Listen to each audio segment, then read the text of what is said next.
Tere tulemast Tiiu õhturännakute podcasti, kus on jutuks rahulikud teemad erinevate saatekülalistega.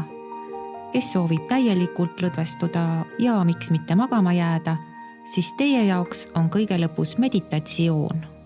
Mina olen saatejuht Eha Kruus ja minuga on personaaltreener ja toitumisnõustaja Sander Hütsi. Tere, Sander!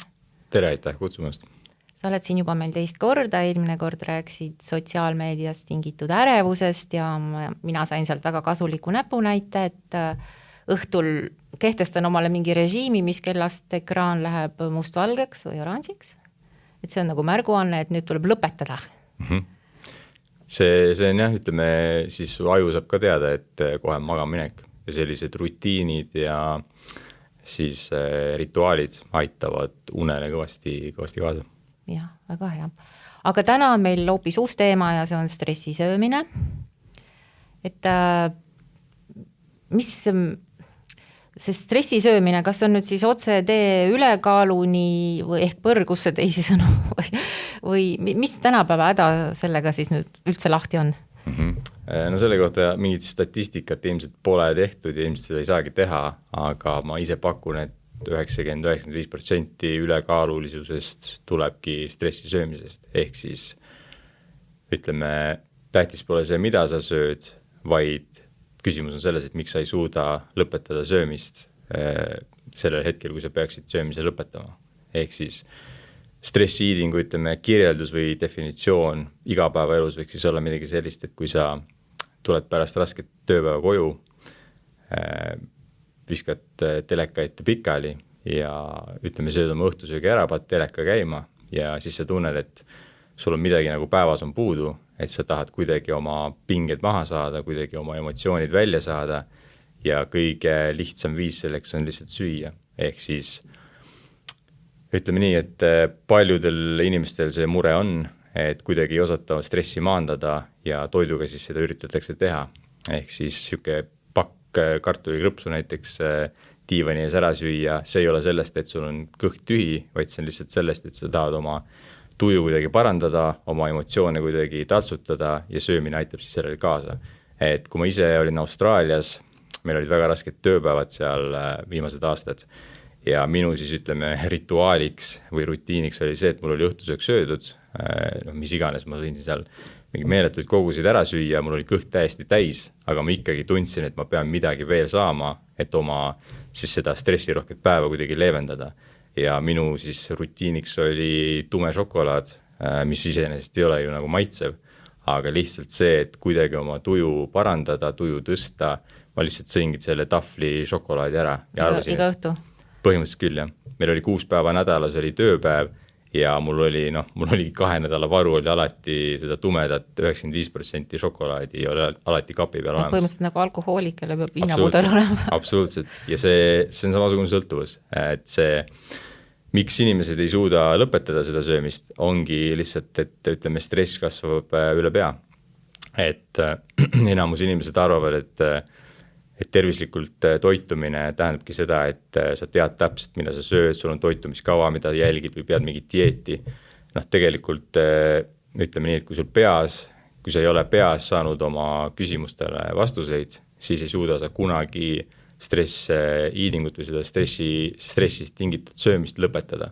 Et sa pead alati aru saama, mis seda stressi põhjustab, kuidas seda stressi leevendada ja alles siis sa saad hakata mõtlema, et okei, et mida ja kui palju ma võiks nagu süüa nendel hetkedel, kui mu seda ütleme siis meeletut isu süüa pole.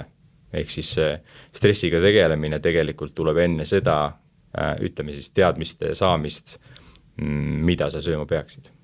Ehk siis kõigepealt tuleb stressiga tegeleda ja siis hakata toituma nii, nagu on ette nähtud. Aga mis tähendab toituma nii, nagu ette nähtud ja mis on see emotsionaalne söömine, et kuidas ma nüüd vahet teen, et tegelikult mul füsioloogiline piir on ees, et ma ei pea enam sööma. Väga raske on ju üldse vahet teha.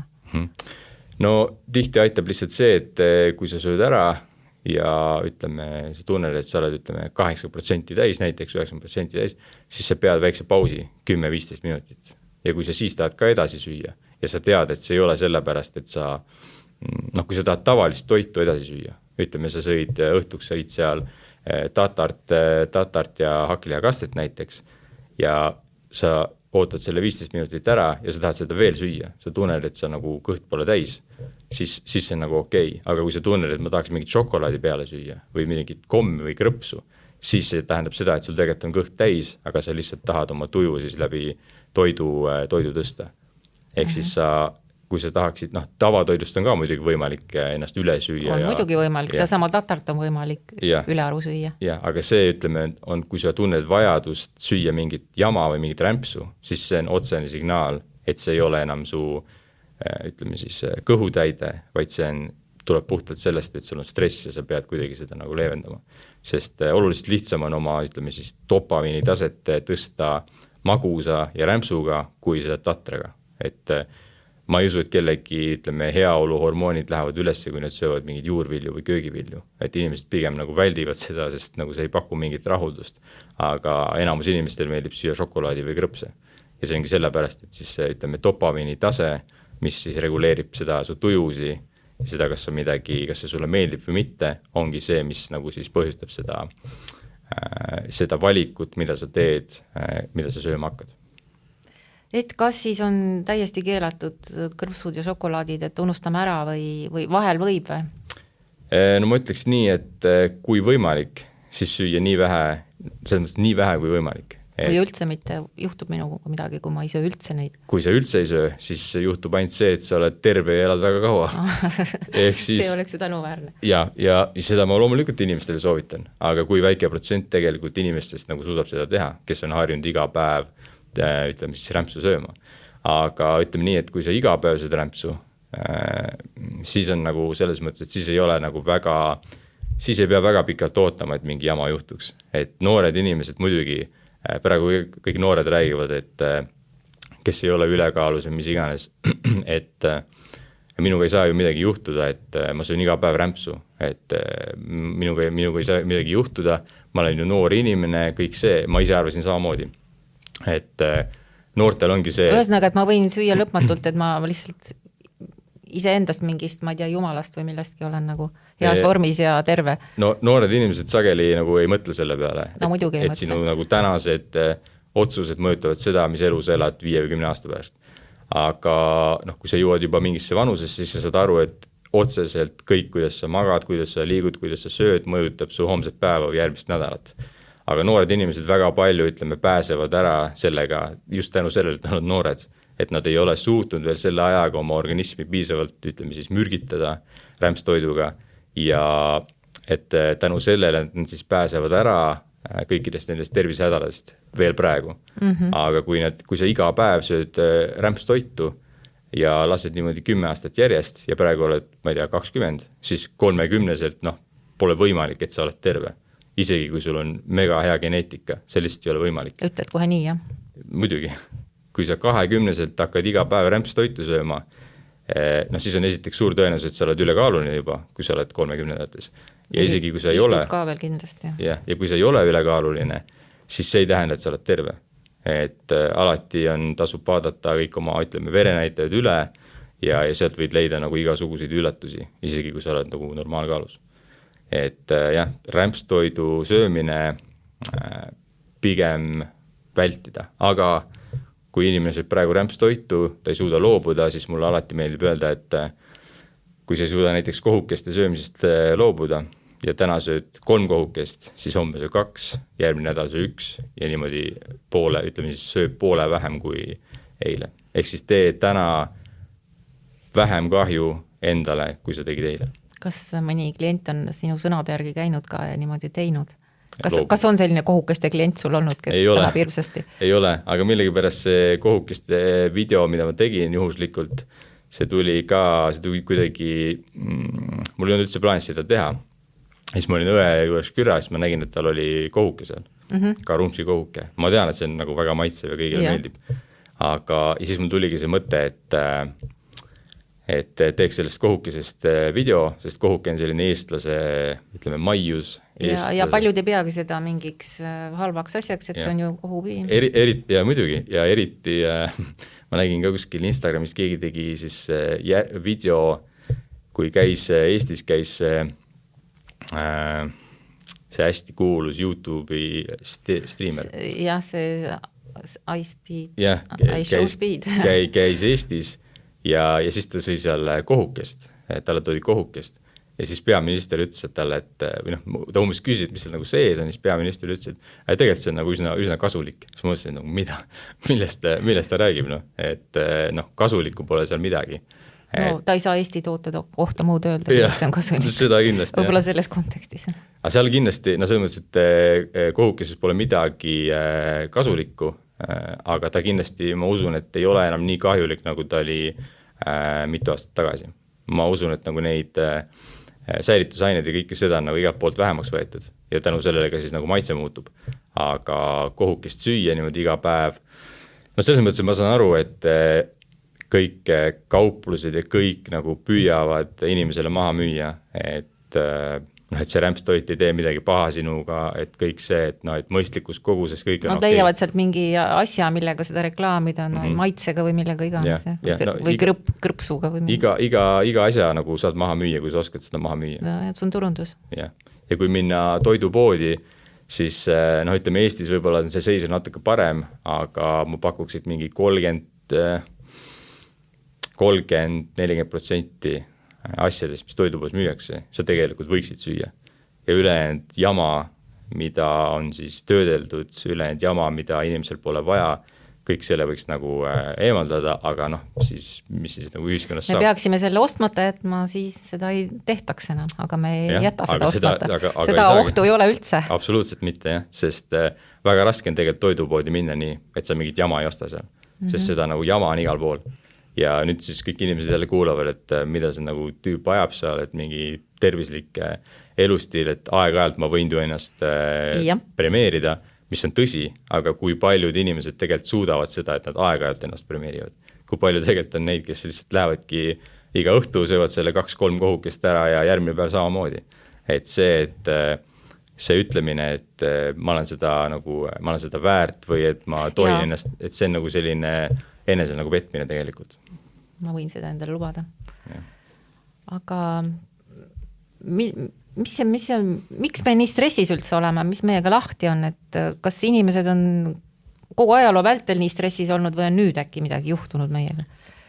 Ma arvan, et see stress on tegelikult kogu aeg olnud, nagu see on osa elus. Inimloomusest. Jah, see on, ütleme, elus olemise hind, et sul ei ole mingit teist varianti. Sa ei tea kunagi, millal tuleb tiiger ja ründab või? Jah, aga see ongi niimoodi, nüüd on muutunud, et vanasti, kui oli mingi stressirohke olukord, siis ma ei tea, ma ei kujuta ette, et sõda on väga stressirohke. Sõda on ju, ütleme, 10 korda stressirohkem. No praegu meil ongi sealt sõda kuskil ja mingid väga halvad uudised tulevad. Ja see on ka üks asi, et seda hirmu ja seda, ütleme siis, pidevat hirmus elamist on hästi palju. Et näiteks kui see sõda algas, mis iganes aasta, see oli veebruarikuus, ma olin Austraalias ja ma ei teadnud tegelikult, Austraaliasse need sõjauudised jõudsid, ütleme, uudiste lõpus. Need ei olnud olulised. Ja siis see oligi 2023 äkki ja 2025 ma tulin Eestisse ja vahe oligi see, et mina ei olnud üldse saanud neid Venemaa uudiseid või Ukraina uudiseid, et Ukrainas on sõda, ma ei olnud nagu üldse põhimõtteliselt saanud neid, sest telekat, kui ma vaatasin, siis ma vaatasingi ainult, ütleme, mingid spordiülekandeid ja siis sinna vahele tulid mingid uudised, aga need olid alati nagu uudiste lõpus. Ehk siis mina versus need inimesed, kes olid Eestis sellel ajal, said pidevalt iga päev seda see on väga huvitav seisuks, me oleme juba üle 3 aasta selles väljas ja tõesti nagu üldse nagu rahu ei saa, et see kogu aeg tiksub midagi siin. No täpselt, et iga päev umbes jäi selline mulje, et nagu, et Eesti on järgmine või et kohe läheb Eestis kajamaks. Ongi selline, jah, aga ütleme nii, et ma olin sellest siis 2 aastat olin ära Austraalias ja tulin Eestisse ja minu ja siis teiste inimeste, kes olid Eestis, vahe ongi see, et mina ei saanud pidevalt seda hirmu. Aga pikas või nagu laias laastus pole ju tegelikult midagi muutunud.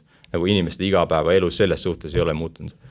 Aga lihtsalt see, et sa oled pidevalt seda hirmu saanud, ongi see, et pidevalt hirmutatakse, et kohe läheb jamaks ja see on nagu ka, mis tekitab nagu meeletut stressi tegelikult ju. Sest Venemaa on ju meie kohe kõrval. No naaber, jah. Ühesõnaga, et mul on nagu see, ma ei tea nüüd millest kõigest, võib-olla see ka töö on inimestel selline pingeline tänapäeval või kuidas sulle tundub või kas vanasti ei olnud siis või? No ma ütlengi seda, et ma arvan, et tänapäeva inimestel on kuidagi see raskesse töösse suhtumine kuidagi, ma ei tea, pehmeks läinud, et kui ma olin ka Austraalias töötasin, mul ei olnud isegi aega mõelda selle peale, kas töö on raske või mitte, sest me lihtsalt läksime hommikul tööle. Töö oli raske muidu või? Füüsiliselt või? Töö oli füüsiliselt raske, ma korjasin arbuuse ja siis 2 aastat töötasin päikesepaneele panime. Ehk siis töö oligi raske, aga meil ei olnud nagu aega seal mõelda selle peale, et ma olen väsinud või mis iganes, töö oli vaja ära teha. Kui halb mul nüüd on. Et ei olnud aega mõelda sellele stressi peale. Aga siis ei saagi stressi tekkida ju. Aha. Kui sa kui sa pidevalt hoiad oma siis aju tegevuses ja sa ei tekita endale seda hetke, et okei, ma istun nüüd maha ja nüüd mul on mega raske elu, et see on raske. Kõik oleneb sellest, kuidas ise kõike võtta. Et sa võid väikesest probleemist tekitada, kui su elus pole suuri probleeme, siis väikestest probleemidest saavad suured probleemid. No saavad.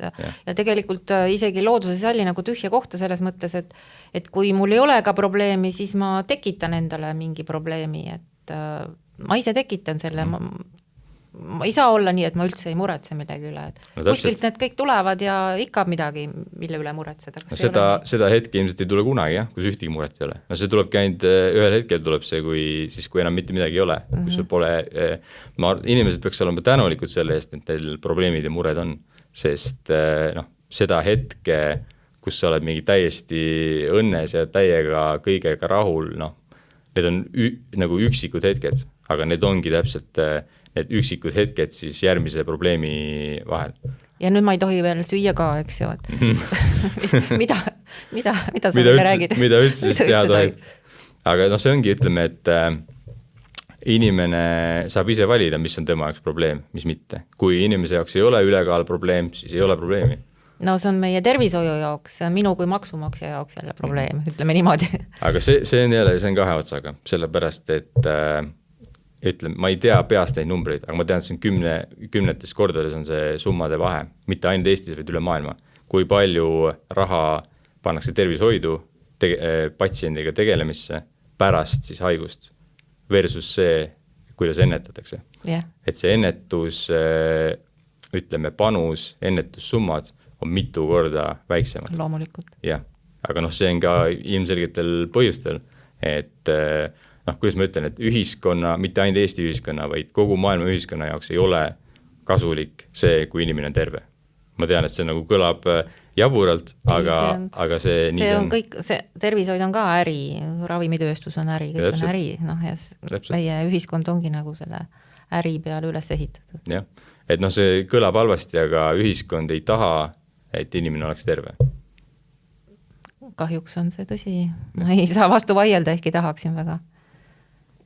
Ja siis see on siis nagu, ma ise olengi see pidur, eks ju, et ma tegelikult saan aru, et ma juba nagu poodi minnes, ma tean, mida ma ostan, et ma lihtsalt ei vaatagi nende riiulite poole, kus see rämps asub, eks ju, sest mul ei ole seda tegelikult vaja, eks ju, mul ei ole kõiki neid probleeme vaja.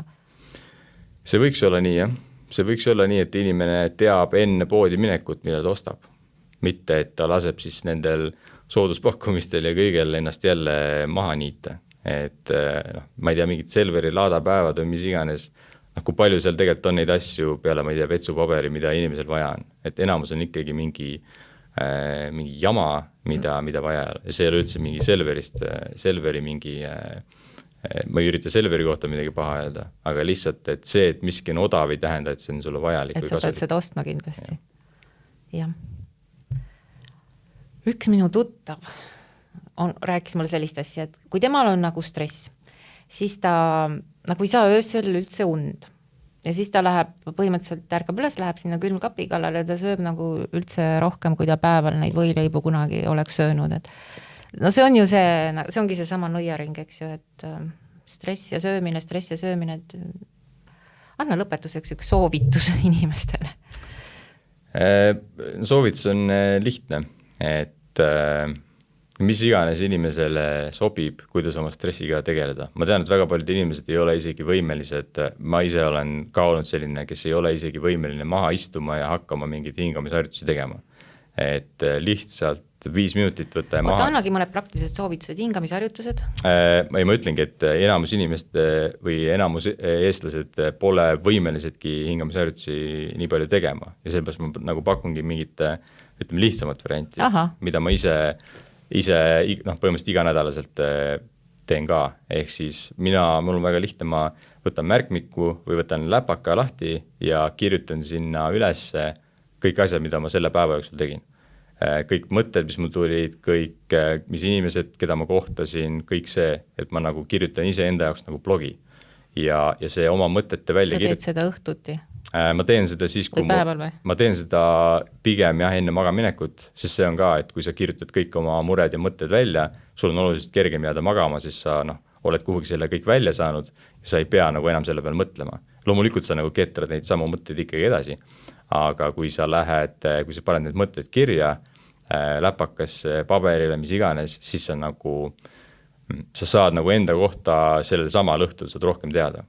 Ja enda selline blogi pidamine või mis iganes vanasti peeti päevikuid. Päevikut kirjutad, jah. Et see ei ole nagu see ei ole kuskilt niisama tühja koha pealt tund, vaid seal on nagu reaalne nagu põhjendus taga ka ja see on ka teaduslikult ju tegelikult tõestatud, et oma mõtete kirjutamine ja blogi pidamine on nagu kasulik. Kui pikalt sa teed neid ja kas sa paned mingid head ja halvad asjad kõik sinna? Ma panen kõik ja siis ma kirjutan sinna, et nagu ma ise siis enda kohta annan endale tagasisidet, et miks ma niimoodi käitusin, miks näiteks kui ma siia tulin, miks see tekitas minus ärevust, mida see nagu minus välja toob, millega ma pean nagu tegelema ja kõik see. Ja iga inimene saab nagu enda kohta väga palju niimoodi teada. Et ma ise olen seda, nüüd olengi 6 aastat teinud, peaaegu iga päev ma ei tee seda, iga nädal kindlasti ja kirjutangi siis nädala kõik tegevused üles, mida ma tegin. Kui pikad failid sul siis juba arvutis on? No ikka on. Mul on selles mõttes, et iga nädal üks postitus kindlasti, mida ma kirjutan ja mul ei ole sa teed need avalikuks? Ei. Ma ei soovitan inimestel ka jätta need ikkagi enda teada. Et õnneks mul läpakasse keegi sisse ei saa, mul on näpujäilega. Aga kui saaks, siis seal on väga palju asju kirjas, mida teised inimesed ma ei taha, et teaks.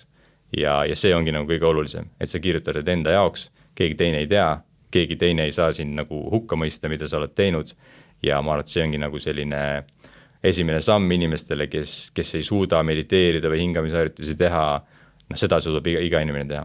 Et sa oled nagu ise enda psühholoog. Jah, aga kes see teine veel parem saab olla? Kas sul on veel mõni selline lihtne soovitus või see oligi see? Mulle endale meeldib väga ka lihtsalt looduses käia, vaikuses olla, kellel vähegi võimalikult palju metsas käia. Ma saan aru, et Tallinnas nagu see ei ole väga lihtne. Tallinnas on park ja mets ja kõik on. Ja, aga inimestel, kellele meeldib vara näiteks ärgata, siis on pargis olemine on nagu mega hea tegevus, kus ei ole teisi inimesel väga palju, ei ole autosi, midagi sellist. Et see on... Mis sa teed seal, jalutad? Aga mis sa tegema pead seal? Mitte midagi. Ma ei tea, äkki nagu peaks? Ei, loodusesse mineku eesmärk ongi see, et sa lähed loodusesse ja sa lihtsalt teedki seal mitte midagi. Ehk siis sa ei pea telefoni näppima, sa ei pea kellelegi helistama, võid muidugi sõbrale helistada, kui sa ei taha täiesti vaikuses olla. Aga eesmärk, ütleme siis endaga tegelemisel võikski olla see, et sa lähed kuhugi, kus pole kedagi ja teed mitte midagi. Ehk lased oma mõtetel siis liikuda seal edasi-tagasi ja vaatad, mis lõpuks välja tuleb ja siis saad enda kohta samamoodi väga palju teada. Et see mitte midagi tegemine on väga oluline. Aitäh, see on väga kasulikud, et püüame hakata praktiseerima. Aitäh sulle, Sander, huvitava jutuajamise eest. Aga meie kuulame nüüd meditatsiooni, kuidas leida rahu ilma toiduta. Sule silmad. Hinga sügavalt sisse ja aeglaselt välja. Veel kord sügavalt sisse ja rahulikult välja. Iga välja hingamisega lase õlgadel veidi langeda. Lõual pehmeneda, kulmudel sirguda.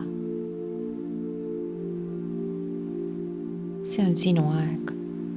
hetk, kus sa ei pea midagi parandama, kellelegi midagi tõestama ega kuskile kiirustama.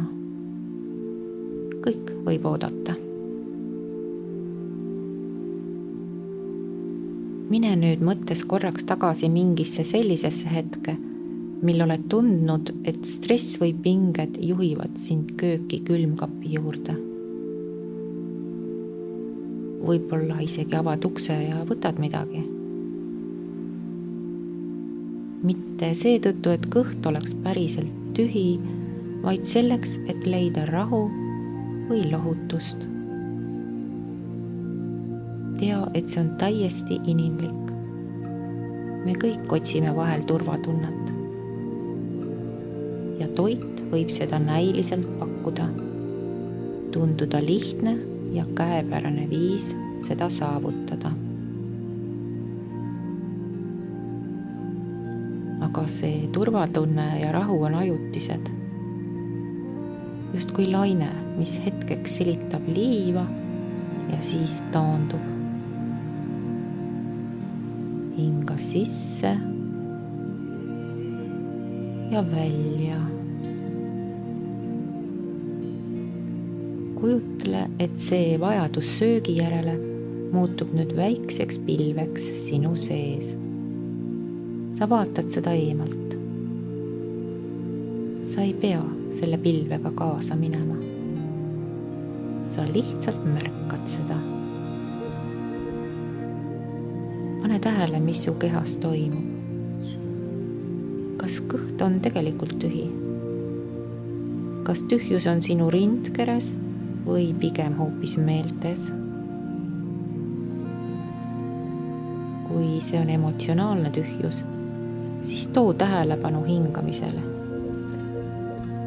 Iga sissehingamine toob kehasse rahu.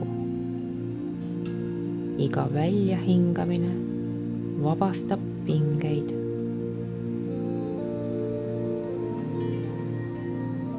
Kujutle, et sinu sees on soe ja pehme valgus, mis täidab sind seespoolt üleni. See valgus on sinu hool ja armastus enda vastu. See ei tule toidust ega välistest asjadest. See on alati olnud sinu sees.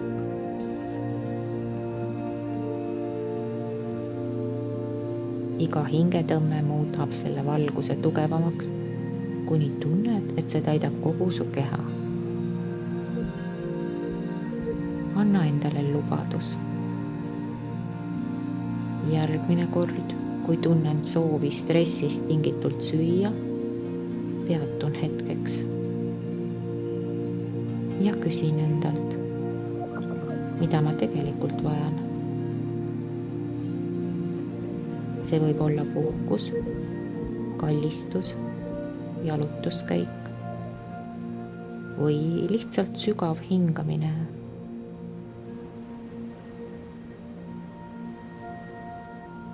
Jää veel hetkeks oma hingamise juurde. Tunnete rahu, mis on tekkinud.